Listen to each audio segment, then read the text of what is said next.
You know what is a real Indian dream of an engineer? Cracking a TCS job.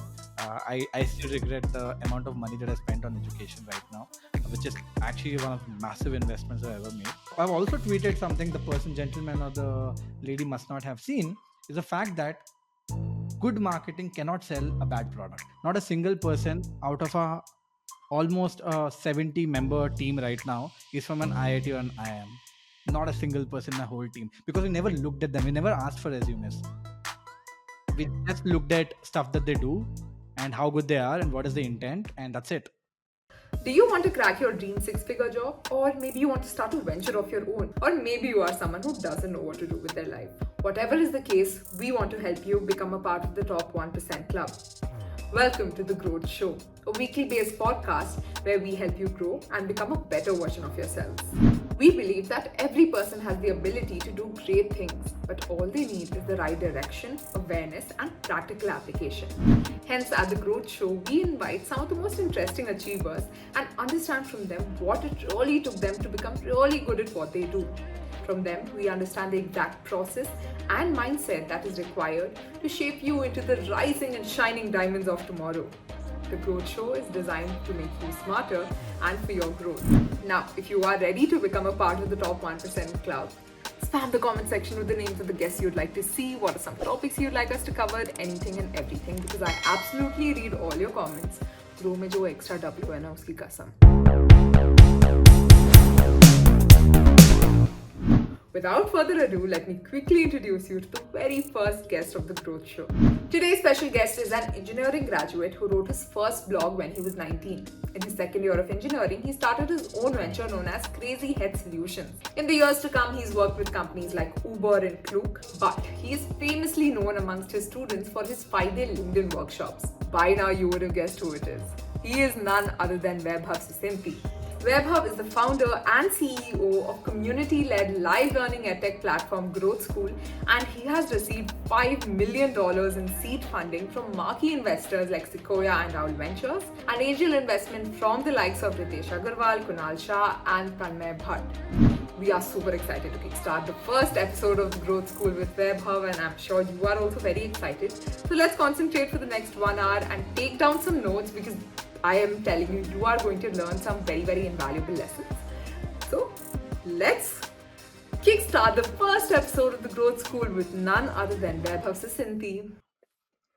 Okay, hi Vaibhav, welcome to the Growth Show. It's so lovely to have you here. We'll quickly jump into the questions. So, your first question is, what's been your educational background? We learned that you failed 7 out of 10 subjects in your pre-boards, 10th pre-boards. Do you think marks are important to succeed in life? Great question. Uh, Look at me. I think I'm doing decently okay without the marks. So I think it's not really important. I think there's this a lot of artificial pressure because the perception that marks kind of sets you where you should be. Mhm.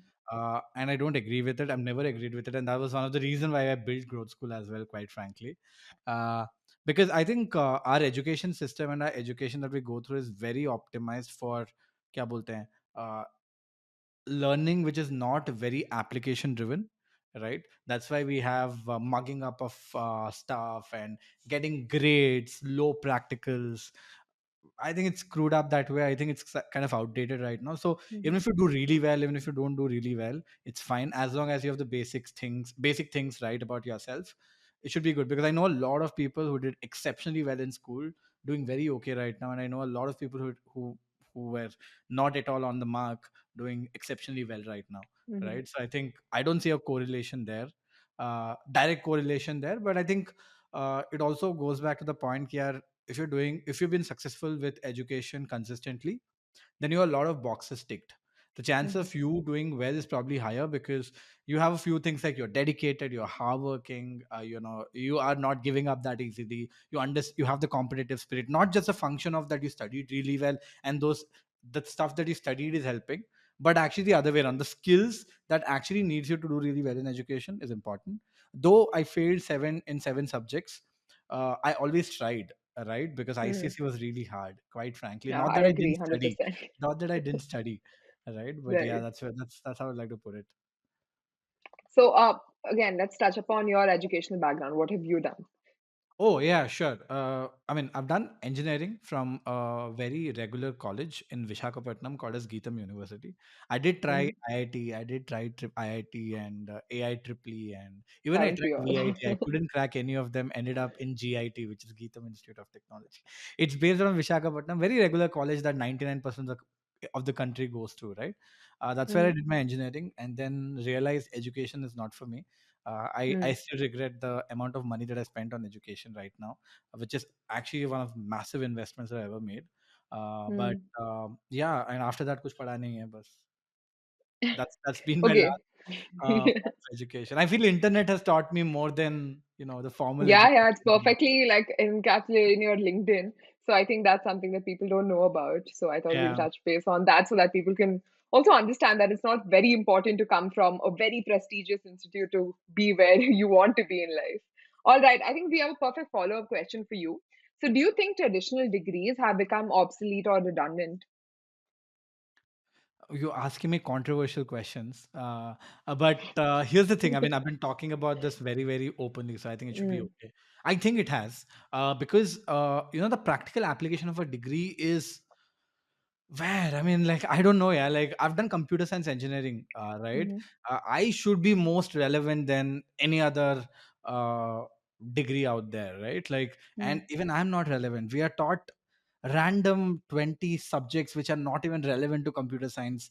C, Java, and a couple of other languages that were taught over the course of 4 years as one subject, right? So that kind of puts you in a position to understand, boss, what the hell. And on right. talking about the other side of the story, right? People have been cracking jobs left, right, and center after finishing 3 4 month programs, while they're not Mm, able to crack an opportunity to get a job even after finishing 4 year 3 year long degrees. So that degree. also says it all, right? Like, I mean, it's not just growth school that I'm talking about, right? I'm talking about a Mhm, lot of edtech companies doing some phenomenal work, focusing on mm, outcome, and that's what it tells you, right? 3 months, 6 months, 12-month boot camps are giving you like 10 times better outcomes than any other college that there is, right? Which talks about the fact that how insignificant degrees have become, and also companies have started to accept it, right? They have realized that, boss, mm, degrees se kuch nahi hota hai. Google, Facebook, Airbnb, every big company has gone out to say that we don't care about your degrees anymore, because mhm, it's proof of work. It's what you do,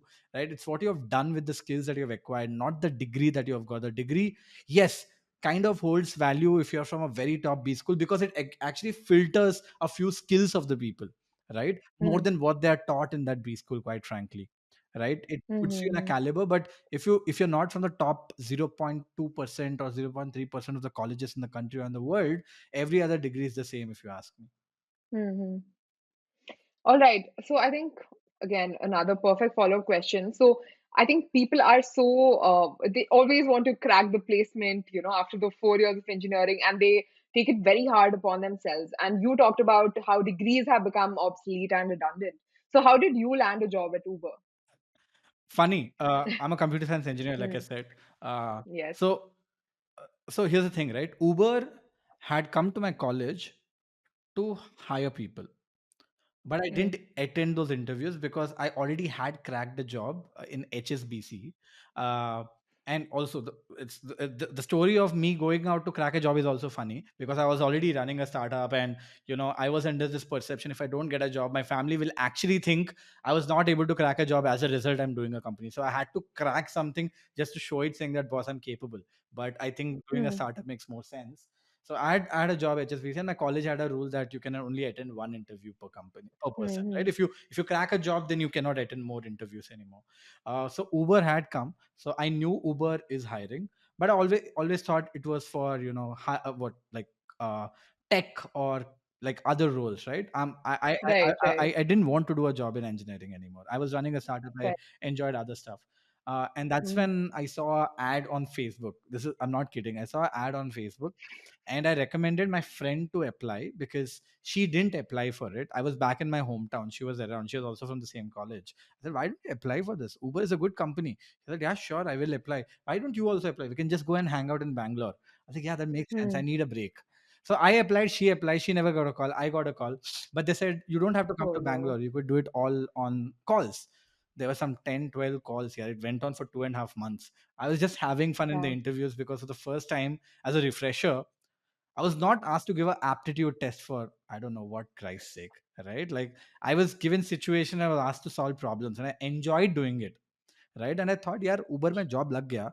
I had no intent to do that job either because I was running a Hmm. startup, Hmm. like I said. I had an office, I had people Hmm. working for me, and all that going in. Hmm. Hmm. Hmm. I thought job lag gaya, then at least I can go out and tell my clients that you know what, I got a job in Uber, dude. I didn't do it because I'm so dedicated to this business. I wanted to Right. use that as a nice hook line, right? Huh. But I enjoyed the process so much, and I was also kind of getting bored with crazy heads. To be very frank, it was getting very repetitive. I Hmm. was running the startup for almost 3.5 years, right? Hmm. I said, okay, let's go for 6 months and give it a shot. Turned out I ended up spending 4.5 years at Uber. I loved it. Fantastic. All right. I think your next question is on how did you crack the LinkedIn code? How did you become an expert at LinkedIn? I'm sure initially it was not easy at all, but how did you crack that Well, code? here's the thing. I never tried to crack it. I mean, I keep saying this. I'm Mm. sorry, it's not a great story to say, but that's the reality, Oh right? no. I didn't really Right. like go and say, okay, you know what, I'm gonna crack LinkedIn. I'm gonna get so many followers. No, that's absolute nonsense. What actually happened is I've always been writing. I'm a terrible Mm. writer. Just saying. If you still go to my latest LinkedIn post, you'll see spelling mistakes and grammatical errors. Okay, I'm a terrible writer that way, but I like writing. Back in Mm. college, I used to use Facebook quite a lot. I mean, if you go scroll my Facebook right now, you'll still see the same style of writing that I still do right now. Back in college days, right? I used to write. Beach mein, Facebook went down. I used to get thousands of likes before on Facebook, so I used to write. That used to be like a way of gratification, right? Saying that okay, I still should keep doing this. But that Facebook reach kind of tanked, and I stopped writing because there was no other platform to write, frankly. Twitter and all then back in the day was just for celebrities to write and us to consume, right? And Instagram was very picture driven, right? And also those Canva kind of creators were not so open that you can actually write. I mean, we never thought of social media of Instagram to be a writing platform. It still isn't, right? But LinkedIn, when I was at Uber one day, I had this urge of writing something. I wrote something on LinkedIn. It kind of blew up. It got some 2-3 thousand views. I was like, what? Wow. 2,000 people saw my post. No kidding. I started to write more with no expectation, quite frankly. I was just enjoying to write. Mm. If I see something, it's very natural for me to put my thoughts about it, frankly. And Right. that's what I kept doing. I also got lucky because I got into the platform writing content when no one else was. Right. The early mover advantage was definitely there. I was not one of those people who went viral overnight. Nope. Right. It took me like 4.5 years to slowly build up. And eventually I got to where I got to, right? Like I did a lot of things, a lot of experiments. I have a growth mindset. So I keep experimenting what content works, how can I position it? What do my users need? Did webinars to understand what kind of my users are, like it's my way Mm. of getting feedback, right? Based on the feedback that I got, I continue to double down on the kind of content that I could create. And that went the right way. And beach mein COVID aa gaya, and COVID actually like also kind of gave a burst of reach and likes and comments and all that good stuff. So yeah, that's how I've done it. And I think anybody can do it, quite frankly, right? I think LinkedIn and Twitter, both of the platforms. Twitter I've grown very recently from about, in less than a year I grew from around 4 5,000 to 90 odd thousand. I don't remember what's the exact number, right? It Amazing. also happened so that, again, I'm not a phenomenal writer, right? I just write my thoughts in. Mm. If people resonate, you're understanding what your audience likes, then it's automatically growing, Mm. right? Like it's not rocket Mm. science. I think cracking social networks like YouTube is 10 times 20 times harder than cracking platforms like this if you can write and you're just consistent about it. So yeah. Mm. So you also talked about how you had the early mover advantage, and currently there are a lot of, like, I think you had stuff to talk about probably with your experiences. Maybe so I mean there are students right now who don't really have any real life skills to showcase, but how do you think they can leverage a platform like LinkedIn, because they're always on the lookout for some opportunity to come their way? So how can they leverage something Yeah, like I LinkedIn? think, see, my belief, I have a very strong belief on proof of work, right? I've hired 100% of Hmm. my people, my 100% of my team based on proof of work. And now you might be like, what is proof of work for students? By the way, for people who don't understand what proof of work is, show the things that you're doing, show the things that you're building, show a proof that you're workable, rather than bringing on degrees to say that I'm workable. Right? If you want to become a front end Right. engineer, build three different side projects to show your capabilities that you're front end engineer and document it. That will get you a job faster than saying that I have a degree, I have a Hmm. course, I've done an online course from whatever.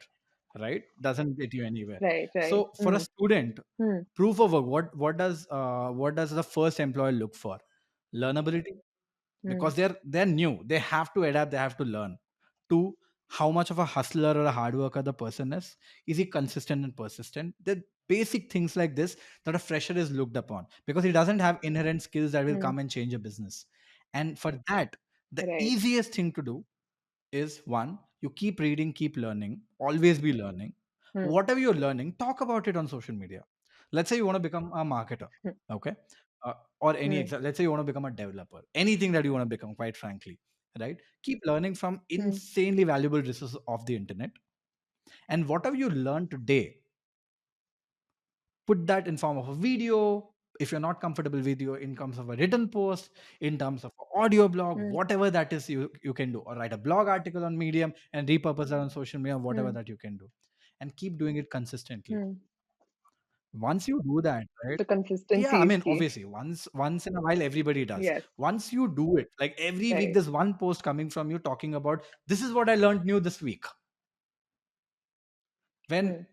automatically people will come across your profile, automatically people will see Hmm. who you are, and next time there's an opportunity, you Hmm. don't even have to go out there, they'll come to you, because they Hmm. know you're a fresher, you're fitting the bill, and you're smart, you're hardworking, you're consistent, you're learning all the time, you have the adaptability to kind of get in. It's perfect, you get hired. And I'm telling you, this is the easiest way to get in. Of course, you can do a bunch of other things. Like, you have LinkedIn right now, you have Twitter right now. A lot of people, a lot of students are doing incredibly well there. On top of that, if you have something very Hmm. particular, you have cold emails as a powerful, powerful weapon, which is not even utilized by 0.01% of the people who want a job. Everybody goes out there and Correct. applies on LinkedIn, right? And the way they do it is also Huh. maddening, right? Randomly go apply to 500 Hmm. jobs and hoping that someone returns back to you. It doesn't work like that, because I've been on the other side. Every role that we open up Right. has 500,000 applications. We don't even have the time to go through them. The way we Hmm. look up is very different. We skim through it to see, is there something that I can Hmm. find interesting in the questions that I asked, not even going to the resume. If I find something interesting there, then I go in, Correct. spend some time. Cold Hmm. emailing, I think, is the best way to reach out to anybody and to get a job.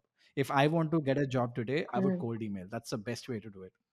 Understand what the product is, write your nuances on what you think about it, give your feedback, or if you can build Hmm. a small prototype of what you want. If you're a designer, redesign something. If you're a developer, build a micro app. If you're a marketer, break their campaign strategy, or look at their ads and say what they're doing right and what they're doing wrong. There's so many things that you can do, and send it over. I Hmm. can write it on piece of paper that you will get a job. It's not hard to get a job at Hmm. all if you're doing the putting in the work. So yeah. Hmm. Just a call out to the people who are watching this. We do have a video on how to write cold emails, so do check out Grow Plus's video. We will attach that in the description. Awesome. So Vaibhav, now you talked about proof of work. Can you tell us off the top of your head one crazy hire that you've done with that, so that people are, I think theoretically it's all put out there, but can you give Yeah, us yeah, one yeah. example? Yeah, I think one of the designers that we hired actually built a prototype of what he think our app should look like, which not even is existent, Wow. right? Obviously, it's not incredibly high quality, but Mm-hmm. it gives us a feeling that the guy knows a thing or two. Hmm. I mean, a lot of people, not half, at a point of time, half, but Hmm. at a point of time, half of my team was hired basis of, see, it is much easier for me to hire because we do a lot of educational programs, right? It's very easy for me to find who are the most active people, who are putting the highest amount of effort, Hmm. Hmm. right? Hmm. Hmm. And you won't believe, 100% of my performance team is from our programs, right? Wonderful. Half of our programs team are people who either have taken programs or active on social media all across, right? Same has happened with engineering as well, to an extent, for us. So actually, funnily enough, we were actually doing this quick check, right? Not a single Uh-huh. person out of a almost a 70 member team right now is from an IIT or an IIM. Not a single person in the whole team, because we never looked at them, we never asked for resumes. Right. We just looked at stuff that they do, and how good they are and what is the intent, and that's it. And we've hired, and I think we've done a decent job with hiring, I guess. So yeah. Sure, you have. Okay, so I think okay, we talked about students now. What about professionals? So someone who has say 1 to 2 years of experience or 3 years of experience, how can they build their portfolio in a I mean, it's much stronger absolutely way the same way. on In LinkedIn? fact, for someone with 2, 3 years of experience, you already Mm-hmm. have relevance, right? Right. You know what has to be done. You already have some experience. So building proof of work is much easier for you. I think there's one thing that a lot of professionals do it wrong, Mm, according to me, is the fact that once they've cracked a job, they think they've done it. It's it. mm, That's it. Lot of people that I've seen don't try to upskill themselves. That is a massive, massive, massive problem in the country, mm, right? Because the knowledge that you acquire is growing. I mean, the overall way of building things, the overall way of doing things is changing so rapidly that if you're not updated about it, boss, you're failing for sure. I mean, if not in a couple of years, in 5 years, in a long term, right. right? It'll become harder and harder for you to be employed. In fact, I was talking with my uncle, who is one Mm, of is in a very very senior level in a multi-billion-dollar company, mm, right? I don't want to name and go specifically. He is sure. 54, no, no, 60, 54, Mm, 54 years old. He's one of the top 10 executives in his company, and when I was talking to him, he said, dude, I'm very scared. I don't know how employable I will be 5 years later. He runs a section of, I mean, he owns Salesforce as a function, which is a mm. multi-billion-dollar piece inside of a multi-billion-dollar company. And he is the lead. And he's telling me that he's He's afraid that scared. he might be irrelevant in 5 years if he's not upgrading himself. So think about you. Think about you Mm, as a professional, right? Anybody for that matter.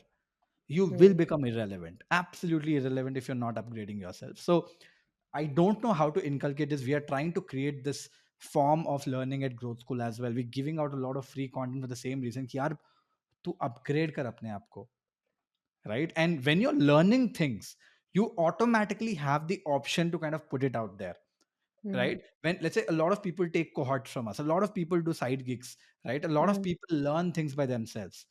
right. I mean, you can repurpose that into any form of content, push it out there, and keep Mm, telling people, whoever is following you, the 200 people that follows you, there are 2 or 3 decision makers in that all the time, right? They are always knowing that this person is on the top of his game all the time, right? So it's actually, see, the funny thing is, it's not hard.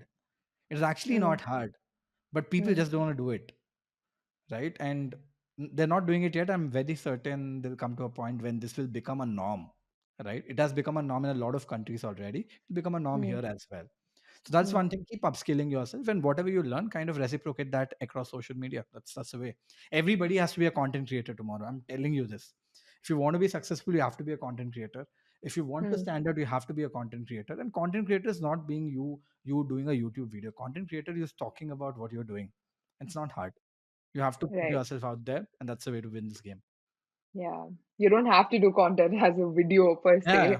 I mean, You can do it. You can write whatever suits you. You whatever can do a works for you. podcast as an audio, Write a blog any post, form. once a month. Right. Be out Yeah. there. Be out there is what I'm saying. Yeah.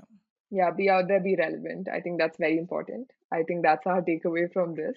Okay, so Vaibhav, tell us what is the difference between digital marketing and growth hacking? And we've always seen you focus on the latter, so break that down for us. Yeah, sure. I think digital marketing is marketing, right? Like usually digital marketing is focused on generating leads, generating purchases, usually is more relevant towards one stage of the funnel, which is acquisition. But Hmm. for a product to be successful, you have to kind of tap into every stage of funnel. I mean, a lot of people call it a pirate funnel, and the funnel can change.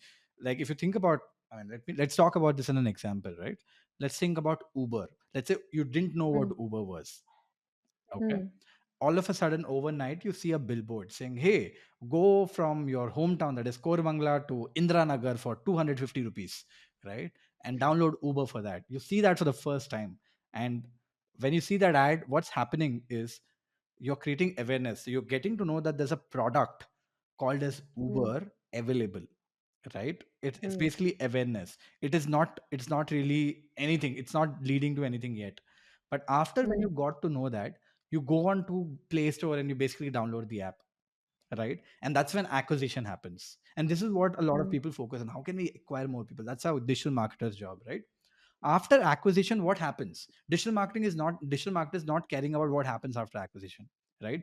But what happens next is you have to actually sign up and try booking an Uber to actually get an Uber to use the product for the first time, mm, right? mm, When you book an Uber and you get a car in 2 minutes coming to your home doorstep, that's an aha moment, and that is called as activation, right? mm, Got activated as a user.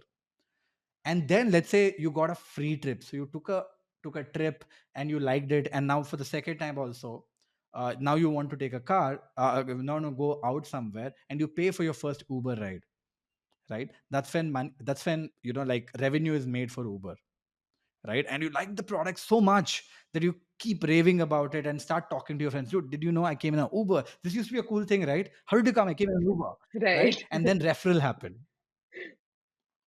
Uh-huh. right? So this is the whole stage of funnel. It's called A3R3, right? A whole stage of the funnel. Mm, And a growth hacker actually caters about the whole outcome, because the job of a growth hacker is growth. mm, And growth is not dependent with mm, the number of app installs that Uber gets. If you go check your phone, 90% of the apps that you have on your phone, you have never opened them or never created an account on, right? That's exactly why you need more growth hackers. All right, you've wasted all that money. So you have wasted money for right. 90 other apps already. So that's what a growth hacker does. He owns the whole stage Mm, of the funnel. And the process of growth hacking is also quite interesting. It's all about experimentation, right? So a growth mm, hacker says, okay, what do I want here? Let's say I want more people to go to the airport on an Uber. That's a experiment. That's what the objective of a growth hacker is. For that, he will come with a list mhm, of things that he could potentially try to get people to go there. One of the easiest ones would be like, you run a promo code saying, hey, if you want to go to the airport in the next 30 days, here's a 30% off. Go to the airport, right? The other thing that you might do is, okay, wait, maybe I can partner with flights, like a Indigo. When mm, someone books, give them a 50% off there, because I already know this guy is going to the right. airport, right? Mm, You can think of bunch of ideas like this and come up with a list of experiments and start running all of them. And you see, there are out of 10 experiments that you run, you see 2 or 3 experiments doing really well. And those mm, experiments, when you scale, they become growth hacks. The ones which even scale further, they become scalable growth hacks. So that's the whole process of growth hacking. A lot of people think it's wizardry or magic dust. It is not. It's pure play experimenting on the whole stage of funnel, right?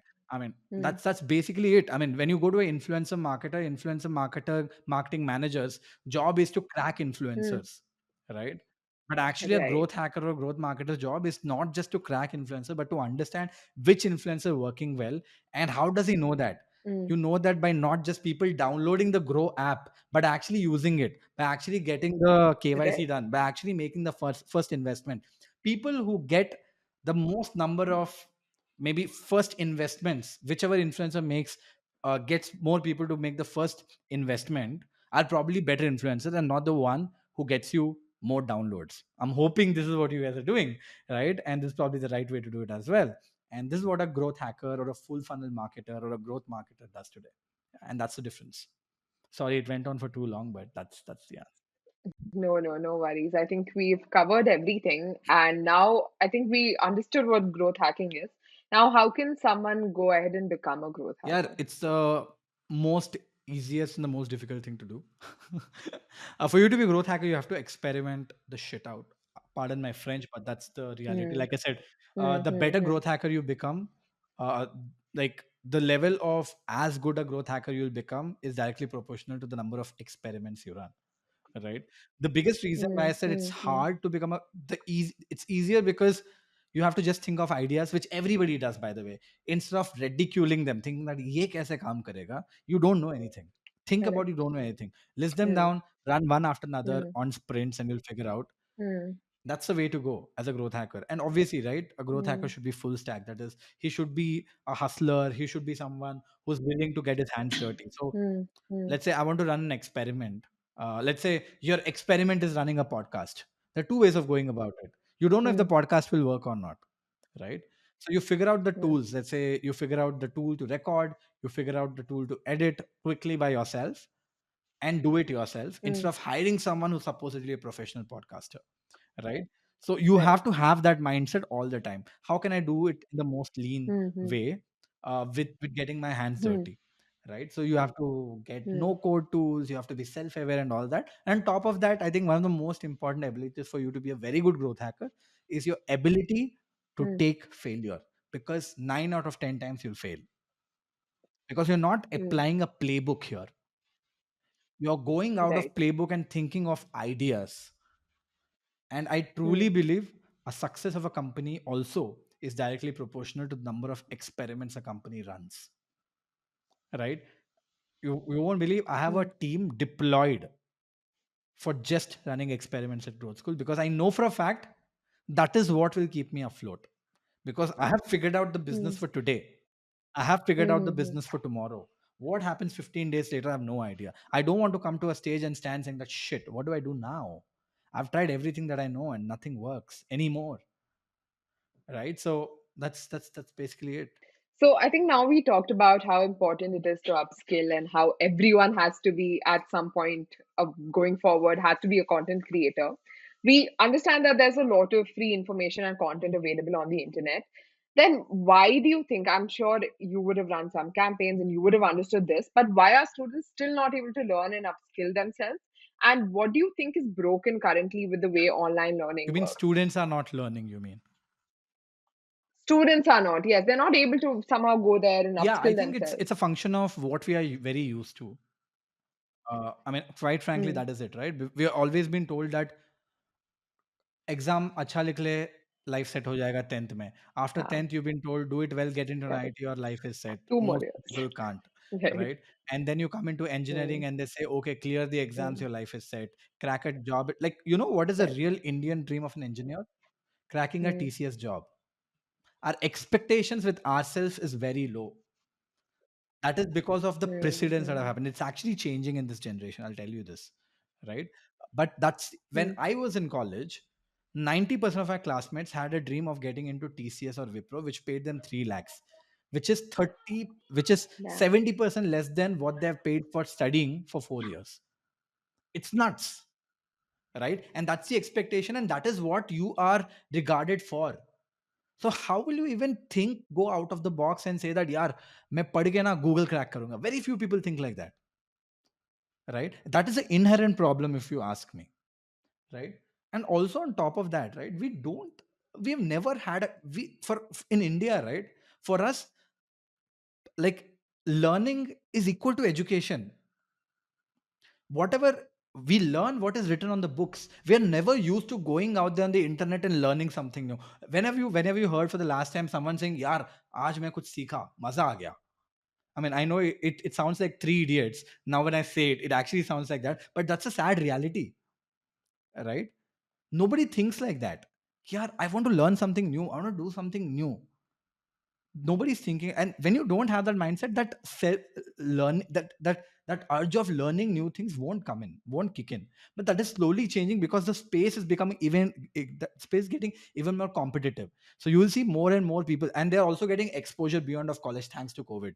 That is slowly changing, but that's a fundamental issue, because we have not seen other people doing it, so why Right. should we? There is no precedence. Right. All right. So I think uh, this is something we Okay. want to go into in detail. So why did you start Growth School? What is something that sets Growth School apart? What is something that you are doing that others are not? And what is your advice to a young bloke who wants to start his own venture, his or her own Okay, venture? the three questions I'll answer one by one. Why did I start Growth School? I One by think one. the Yes, let's audience go. must have already sensed why I did. I have serious problems with the education in the country and the world. Right? I've not studied in a Right. great college. I've Mm, not been a great student myself. mm, And I was always, because of these two mm, things, I was always treated like a person who's probably not capable of what people who have gone to the best colleges and best schools are. And I completely disagreed with it. I think it's a function of mm, self-awareness and how much you're learning. And it's a function, what differentiates a top mm, college from a regular college is the access, is the network, is the access to the information, and it's the network that you create. And I thought that's very much possible to create it without actually going to the college, because not everybody can get into the top 1% colleges, right? And that was the intent of Growth School. I thought Growth 100%. School should be a platform where education should be the way it should have been, right? Most of the professors are people Right. in regular Hmm. colleges. Again, whenever I talk about, my context is 99% of the colleges in the country, right? Most of Right. the Right. professors who Hmm. teach in your college are people who cleared exams, who cleared college from your same cleared college from your own college, probably couldn't crack a job, are professors right now, right? The stuff that they teach is not Right. practical at all. Ask Go out there and ask them something which is beyond the scope. They can't, because they are learning to teach you. They are not practitioners themselves. While they could be Hmm. great teachers, again, there's a difference, Hmm. right? They're not practitioners Hmm. themselves. Our curriculums are completely outdated. We are not practical. We are all about clearing exams, which is fundamentally not how the world works, Hmm. right? TCS is not gonna, or a Hmm. Google is not gonna give you a salary because you can write exams well. They'll give you a salary because you can actually solve a problem, and we are not creating problem solvers as Solve the such problem. Right. across, right? And we said, okay, how about I Hmm. get the best people who are doing the job that people would want to do tomorrow to come teach what is relevant today.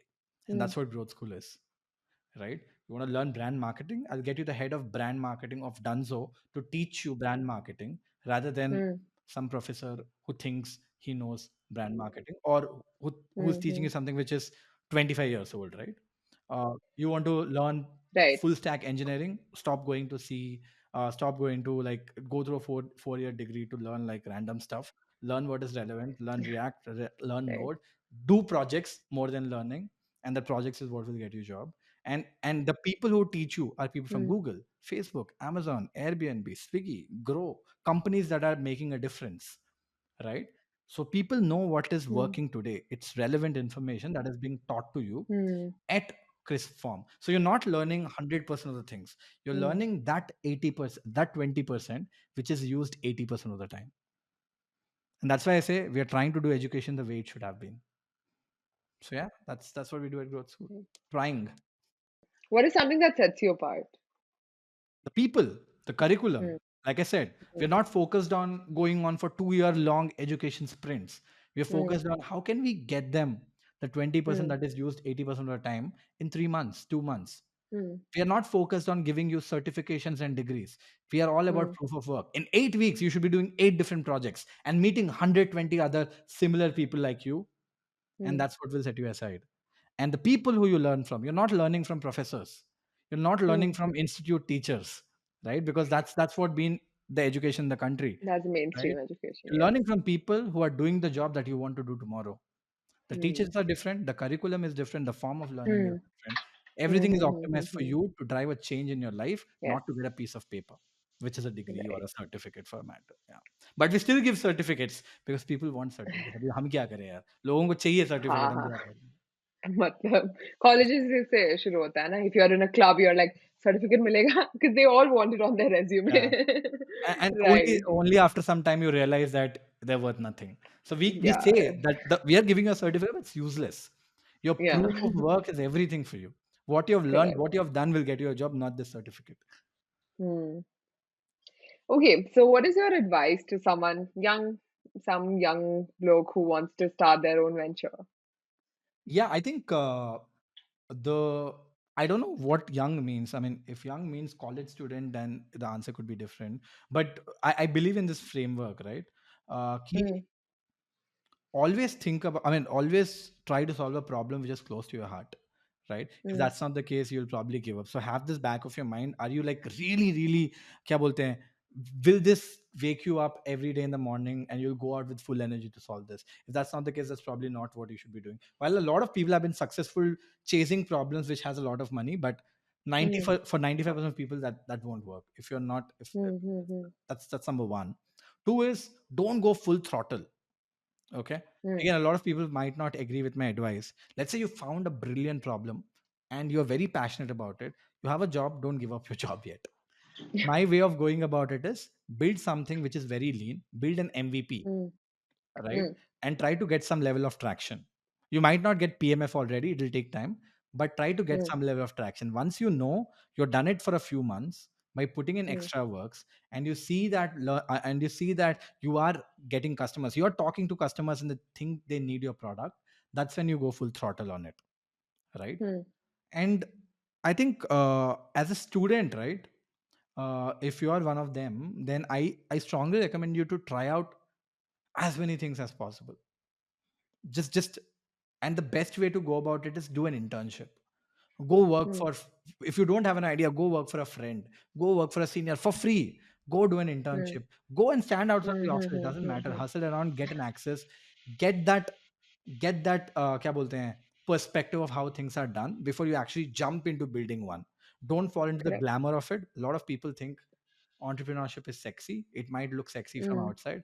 It's a very, very, very lonely journey, and it's extremely hard. It's the hardest thing that I've ever done in my life, mm. right? So those are the things that you have to keep in mind. But if everything is right, maza aega, karo.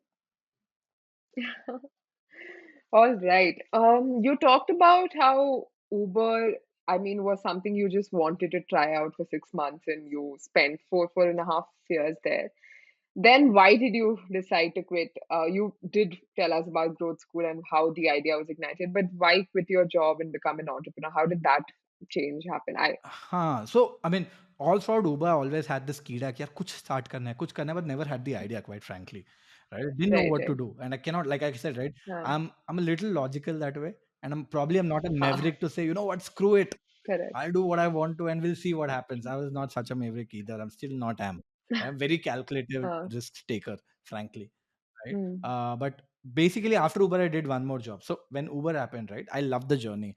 But Uber, I hmm, joined to launch markets. That is like literally zero to millions of hmm. trips. I'd seen it all. I'd done like bunch of roles at Uber. I used Uber as my education tool. Okay.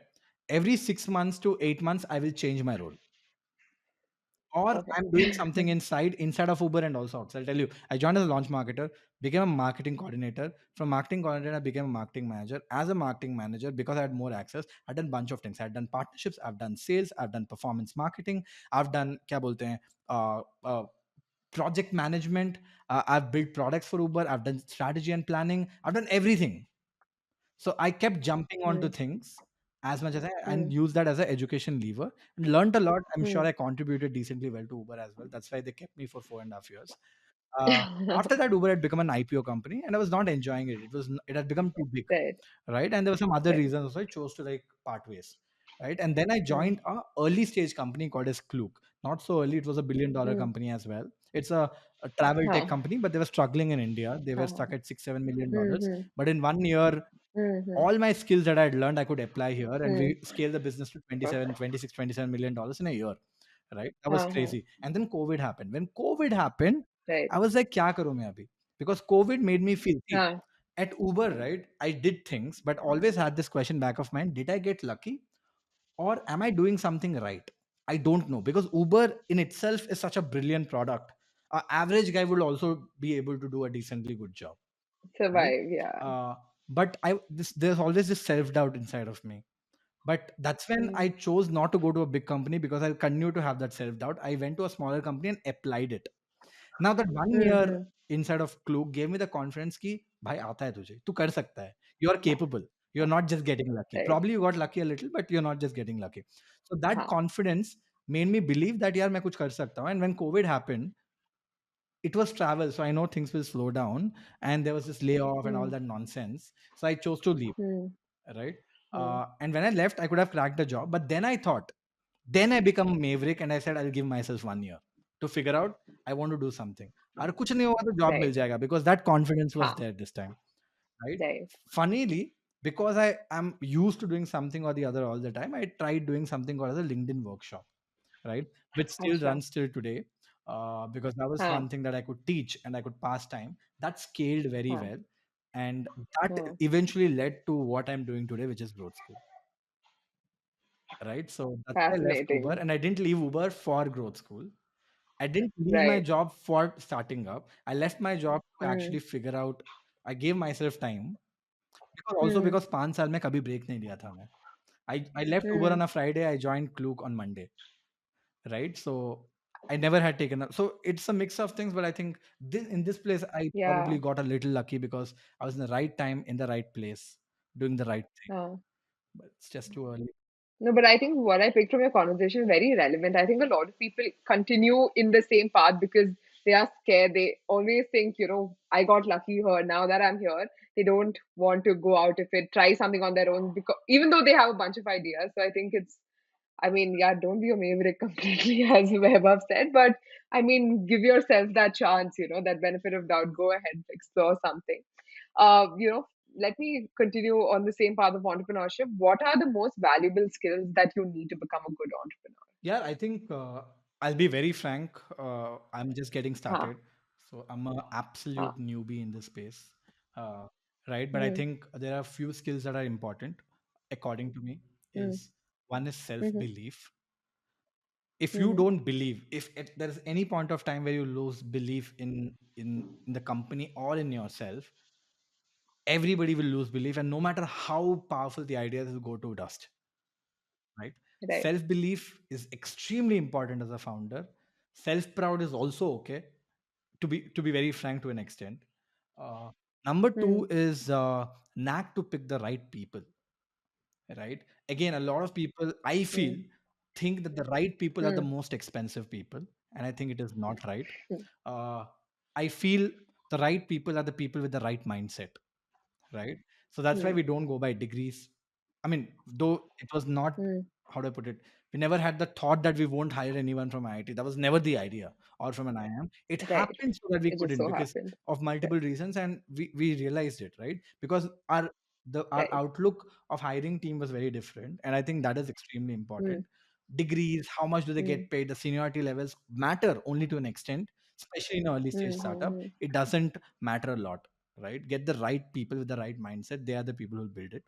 And always hire people, but mm, try hiring people who are better than you in as many things as possible, right? If you hire mm, people who are not as well as you, they will end up becoming yes men, and again, your company will go to donkeys, right. right? And obviously, there are things that are very common. Everybody talks about it. Persistence. I think without persistence, there's no startup founder, right? You will see more downs than ups, so be ready for it. And I think as long as you enjoy Mm, everything, you'll have a fun ride. So, yeah. awesome. I'm sure you would have got some things right because you are an angel investor in a bunch of companies. So, how did you end up becoming an angel investor in so many companies, and how much money do you need to become an angel investor? I didn't see the second part of the question coming. Okay, I'll break some stereotypes today. That's good. Uh, so Go for yeah, I it. mean, my way of investing in companies is my belief in people and ideas, frankly, right? For Mm, example, if I see Aman building something, I mean, Aman, who works in Grow as well, is a very good friend. I'll put my eyes closed and put my money, right? Because that's the belief in the mm, person. That is my way of going angel investing. The biggest reason why I actually invest in companies is to stay close the person who's building it and the idea that is being built. Angel investing is the growth hack to get access to the things that are being done right in that company. And that's, I don't invest in companies right. to make money, right? Because the ticket Mm, size that I invest, right, is not going to make the company rich, neither me rich, frankly, right? I mean, it won't change my life. Ki, yaar, next day I'll go in a Rolls Royce. Not going to happen, right? But my huh. reason, and most of the times I'll fail because I'm a terrible investor, right? But my way of, Mm-hmm, my reason of investing in so many companies is the fact that whenever I find an interesting idea and an interesting person building it, I want to be a part of the journey. When an angel investor, I can pick up a phone and call that person and say, hey, what's up? Tell me what's happening. I would like to know. And that person has mm, access to me as well. mm, There's a reason that person can call me any point of time saying, bro, help me out with this. And I'm happy to do it. I have an incentive to help him out. mm, And that's the same way I got 80 angels on board as well for Growth School. It was the same intent, right? So that's why angel invest. right. Okay, coming to the investment, it's my largest investment piece. uh, Out of total money that I have, I spent money in two Mm, big chunks in two different things. One is crypto, and you know how it is doing right now in the market. And second one is angel investing. So a lot of people think angel investment matlab you have to spend 30 lakhs, 50 lakhs per startup. That is not true, right? My checks are somewhere mm, around 3 to 5 lakhs. I used to do it huh, way. I mean, I used to do more frequently back in the day because I was running a bootstrapped company. I was making uh-huh, more money. Now that I'm a salaried employee in my own company, I don't get a lot of money. So I take a very small salary. So I don't get to invest a lot these days. huh, But anyways, if you can invest about 3 to 5 lakhs in a company, you can invest in companies and become an angel investor. But again, right? It is one of the most riskiest assets out there, right? and getting Hmm. access to great companies is extremely hard, right? Because not Hmm. everybody see, companies don't take angel investors for their money. 95% of them. I took 80 Right. angel investors into my company because I knew each one of them can Hmm. help me in some place or other. So even if Correct. you want to become an Yes. angel investor, if you want to invest in good companies, you need to have something to give them. If that is not the case, Right. you cannot get into good companies. You might be able to get into random Hmm. companies, but not good companies. That is one. Hmm. So Hmm. just money cannot get you into companies. That's one more thing that you have to think about. Fair enough. So yeah, All right. I think you perfect segue for my next question. So, what are those attributes that you need? Like, what are the attributes companies look for in a good angel investor? And, how do you decide what company to invest in? Like, you talked about it, maybe a little yeah, more in detail, maybe with an yeah, for sure. example first. I think founders. I looked for, so the way, I mean, I had a proper plan for angel investors, right? Like I said, okay, in this Hmm. journey, what kind of people do I need help from? Okay, I need help with Hmm. product, I need help with tech, I need help with influencer marketing, I need help with growth, I need help with as specific as YouTube, Instagram, I need help with access Hmm. to international mentors, I need help with access to great founders. So I made a web of all these things, right? When I need help with marketing, I found out what are the 3 4 very good people who can invest in my company, so that I can call them any point of time and say, hey, help me out with this, and they're available for free for me, right? That Hmm. is how I went on category to category. That's what Hmm. a founder even looks at, right? Why is someone taking someone like me, who's a random guy, as an angel? Is probably because they think maybe I can help them Hmm. with growth because I know a thing or two about growth.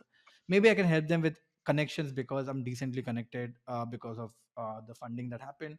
Maybe because they think I have the reach, about 700, 800,000 followers across social media. Maybe they think that will help them. That is what is going in. So you have Hmm. to ask about what is that you can add as a value. You can. It's not a give, Right. it's a give and a give, Hmm. and maybe take at a different scale, right? So that's what angel Right. investment is. If you are, uh, like, how do I put it, if you are someone who wants to invest because you have a lot of money, you'll probably fail as an angel investor. It's a lot of give. I have some phenomenal angel investors, frankly, right? I call them any point Hmm. of time with any problem, and they help me out with it. What are some factors you look at before deciding to invest? You talked Yeah, about founders. got it. What are Yeah, I what is think something else that primary it's the you look at? founder. Like, because ideas, Hmm. there are plenty of ideas. What makes a company successful is the execution, not the idea, Right. right? I mean, before Grow came in, there Uh-huh. were 25 other apps like that, right? And Grow is definitely one of the top Hmm. apps. And why is that? Because the pure execution, right? So, and execution is led by the founder for at least the first leg of growth till it becomes probably a few billion-dollar company. It's still led by the founder, no matter what you think, right? So yeah, I look at founder, what is For he sure. capable of, and everything else, and also the idea, right? Let's say it's a product that I don't understand, I cannot add value, it won't excite me. Let's say, for example, agriculture, right? Agri-tech doesn't excite me as a person. Like, it's not something that excites me, right? So I, Hmm. maybe the founder is phenomenal, but I won't invest in that company because I cannot Right. contribute anything because I don't know shit about it. You know what I mean? Right. So Fair enough. yeah, that's Yes. basically my answer. I look at the idea, I look at the person, and I Hmm. also look at a few validation factors, because even if the idea is great, Hmm. even if the founder is great, is there a fund which is investing in him?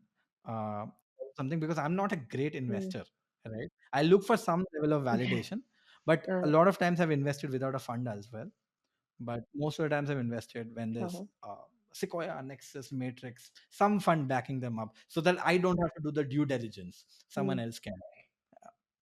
Right. Right. All right. I think we've talked a lot about what you know, I but don't. let's talk about a very important aspect. No, no, it's not something you don't know, but something you deal with. So, how do you feel about a negative comments? I'm sure as a Oh, content creator, as a founder, you I probably get a get a lot ton. of negative You comments. should go and check out my And Twitter and LinkedIn. yeah, You'll know. and So how do you deal with it? Like, what is your mindset dealing with them? How do you take it? Because I'm sure it takes a toll on you on days, like, on your bad days. And you've talked about how you have more lows than highs. Maybe, some day something hits you. Yeah, So how do you funnily, take the it? comments don't contribute to my lows, frankly. I think I've been there quite Oh, some time, uh, to be immune mm-hmm, to all this, frankly. Right? A lot of time I feel hate mm, or negativity that we get is subject to the person that, is totally dependent on what the person is going through at that point of time, and it's usually coming out of, most of the times, coming from people who have not done anything themselves. If someone who puts a negative comment is someone who I regard, that will affect me, right? But most of the time, the 100%. people who have not Yes. done anything themselves, यार क्या मतलब, it's like Sachin Tendulkar ऐसे क्या cover drive मार रहा है Sachin क्या Tendulkar फाड़ कितना लिया घटिया cricketer बन तूने? गया, like who the hell are you, dude? Like, I mean, it actually doesn't matter Right. much, right? I've had my own fair share of Uh-huh. hate. See, again, right? I mean, a lot of people think that I'm a maverick, right? Like, I'm very vocal about a lot of things which a lot of people don't like, right? Very, very vocal about my Mm, perspective, right? Like, for example, you talk about education, I'll mm, give degrees and everything left, right, and center. A lot of people who work really hard to do it, correct. they don't like me because obviously, right, I'm disregarding what they believe is so important, right? In those kind of people, I'm actually okay if they disagree with me. I'm like, okay bro, Mm, sorry, but it's not subject to you करके मैं समझाता हूँ a lot of times. But 99% of the people ha. are people who have not done anything significant, right? So I'm like, ठीक है ना भाई, कर ले. Have your share of fame. If your comment gets a couple of comments and makes your day, I'm happy for you. Go crazy. I don't even delete stuff anymore. Right. But sometimes if I see that, I mean, yeah, I don't. So Mm, a lot of times I tweet and I don't look at it. I just don't look at it, mm, like so I tweet in the morning actually. Okay. Usually I tweet or post in my first acha. few hours, and I don't even open Mm, Twitter and LinkedIn till I'm sleeping. mm, While I'm sleeping, that's probably the last thing that I do. mm, mm, And that's when I read everything. A lot of times I mm, don't have the patience to go through mm, them and all. अगर कोई बहुत कचरा कर रहा है, just block him so that he doesn't do it again. It's just easy यार. Initially मैं बहुत कुछ कर चुका हूँ, झगड़ा करना and all right. that I did when I was a kid. No more. We are done. Right. So now that you've told us that you tweet and you don't look at it for a while, so what is your response going to be to this one tweet? So you talked about I quote, you said, "I see so many great products doing terribly just because the Yeah. founders don't understand marketing." You talked about that. To which someone replied that you don't have to generalize stuff based on what you offer. Marketers will say it's cause of marketing, designers will say it's because of designing, finance will say it's cause of biz model, Yeah. etc., etc. I think it's a great So comment what's your actually. response to And that? it makes sense that the guy comments. I don't know what is his Uh, background or what is her background, frankly. But I uh-huh. do remember tweeting this because it's something I've said it multiple times. Uh, and I'm talking about, you see, Right. there's a reason why I said great products, right? When a product is great, Hmm. obviously I'm saying product is good. That means the tech is good in the back end. Product managers have done a good job. The design is good. That's exactly why I call the product good. But they still fail because a lot of times, right, people overbuild. My context to this is people overbuild. क्या होता है Hmm. यार, you have a great idea, right? You end up spending 100% of your time building the product without actually taking feedback from users on what actually the user wants, right? Yeah, because Sab offer they kar are liya. so much in love with their product. And Huh. once the product is created, when you're trying to ship, you have Right. no distribution. Nobody knows about you, and you're competing with the Right. bigwigs. If you were a marketer, if you had that Hmm. insight of marketer, you start building a list from day zero. You'll give out ebooks, you'll build a list, you'll create a YouTube channel, you document your journey, you'll write blog articles, right? Take feedback on every stage of Hmm. point, which will make your product only better, right? So yeah, that's my answer, boss. But I'm not saying marketing because I'm a marketer. I'm no more a marketer. I'm a founder now, right? I'm giving context, broad context Hmm. across the board, right? But I've also tweeted something the person, gentleman, or the lady must not have seen is the fact that good marketing cannot sell a bad product. All right. Okay, one last question for you. You got a reply from Elon Musk on Twitter. How many So followers funny did you story. gain due to that? Even for that tweet, even for that tweet. I didn't Go for see it. it 4 hours Uh-huh. after Elon Musk commented. My WhatsApp was filled saying, "Dude, Elon Musk connected. Elon Musk commented." I was like, "Oh, Oh, what are you talking about?" They're like, "Did you see your Twitter?" I was like, "Oh shit, something broke. I don't know what happened. Did someone hack? What happened?" And there's this guy, there's this friend, oh Pranav. He no. runs a massive influencer gaming agency. Pranav texted, "Bro, check this Uh-huh. out. Like, Elon Musk commented on your tweet." I was like, "What? मतलब उड़ा रहा है क्या?" I went on the tweet and I see, and I was like, "Okay." And yeah, I mean that's it. And I think I got some 4 or 5 thousand followers. I think because of the tweet, it was crazy, right? But again, on that also, people started. Oh, look, Elon Musk तेरा उड़ा रहा है भाई. Elon Musk उड़ा नहीं रहा है मेरा पूरा ट्विटर थ्रेड पढ़ ले. Right? But it's funny. A lot of people, you know, a lot of people after that, whenever I tweeted something, they thought I tweet because I expect someone to reply on my tweet. Uh, Sorry that Elon commented, but if it was so easy, why don't you do it yourself? But yeah, it was not expected. It was crazy, and I don't want to be known for that. But a lot of people now know me that, oh, the Bangalore guy hmm, on whose tweet Elon Musk commented is crazy. that's the guy. It's been a great interview, but we have another segment for you, and it's going to be a rapid fire, and it is I suck at it. who. Ah, it's okay. We will see. Chalo. It's called Who is Vaibhav? Okay, and we will talk about just things you do apart from what we talked about. So Okay, let's start. Are you ready? I'll Let's try. go. Okay, come. Chalo. ठीक है. So, how would you describe Vaibhav in one word? Experimenter. Netflix or reading a book? I don't like. I can't read Netflix. Hmm. So then tell us, what did you binge on recently? I'm a terrible binger, by the way. Uh, what did I binge on recently? Can't remember, yaar. You do suck at this. I remember I watched a Telugu movie yesterday because I come from a Telugu family. Uh-huh. I love South Indian movies. So I Fair enough. watched Which movie? a Telugu movie yesterday called Khedi. It's about a guy. It's also in every other language right now. It's a very old movie, but Huh. yeah, that's the movie that I watched yesterday. Favorite YouTuber? MKBHD in tech. Love Tanmay. Uh, done. Done. No, one Okay, one answer, but MKBHD. it's Marcus Brown. MQBHD. If you would be reincarnated as any animal, what would you be? Oh, never thought about that. I would love to be my dog, by the way. She gets pampered all the time, chills, eats. I thought uh, you'd say I that. would love to be Don't we all pampered, want to chill, be our eat dogs? and chill, and go for a walk and chill and take a dump anywhere I want. And Right, what a and great just life. get fed in Yeah. pets, and yeah, it's perfect. So, one podcast you listen to regularly. I used to listen to a bunch of podcasts. I don't get a time to listen to podcasts anymore, but Mixergy and Advertising is Dead used to be my go-to podcasts when I used to go walk Phoebe.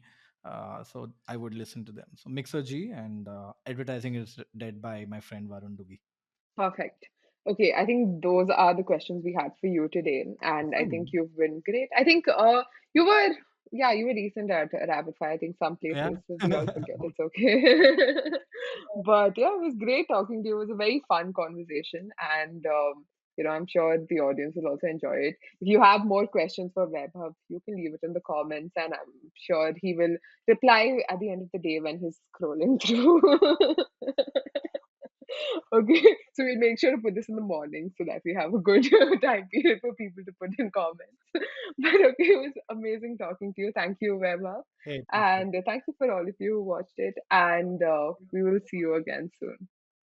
So that's about it for the first episode of the Growth Show. Thank you, Vaibhav, for all the lessons that you've given us. Let me know in the comment section what is the one lesson that has stuck with you throughout this session. What are your top 3 learnings? Let me know in the comment section. And let's take a pledge that together we are going to start applying these in our lives starting today. Alright? Let's take this pledge. So Webb have talked about how, except the top 1% schools and colleges, traditional degrees have to an extent become redundant and obsolete, and they do not give you practical skills and the skills to network. Apart from that, he also talked about how everyone in today's world has to become a content creator, and no, it is not rocket science. All you need to do is whatever you've learned, put it out there in any format that is suitable for you, and just maintain consistency. And he also emphasized on the importance of proof of work and how that can help you learn a job without your degrees and certificates. And he also talked about how cold emails can be a weapon in disguise to get you any opportunity that you need, and how you do not need a lot of money to become an angel investor. So I am sure there are a lot more lessons, but these are some of the top few lessons that I could summarize for you. But do watch the session in its fullest and let me know if there's any other lesson that has to be emphasized on in the comment section, and also do drop in any suggestions, any feedbacks that you have for us, because we love getting comments from you, be it constructive criticism or anything that you disliked about the episode, because we are learning with you, we are growing with you. So make use of the comment section. Apart from that, do share this video with your friends and family, because we love to spread the knowledge that you have gained with everyone else, wouldn't we? So please do that. Apart from that, I think I've talked enough, so I will take your leave. I will see you again in the next episode of the Growth Show. Till then, take care and keep learning. Bye bye.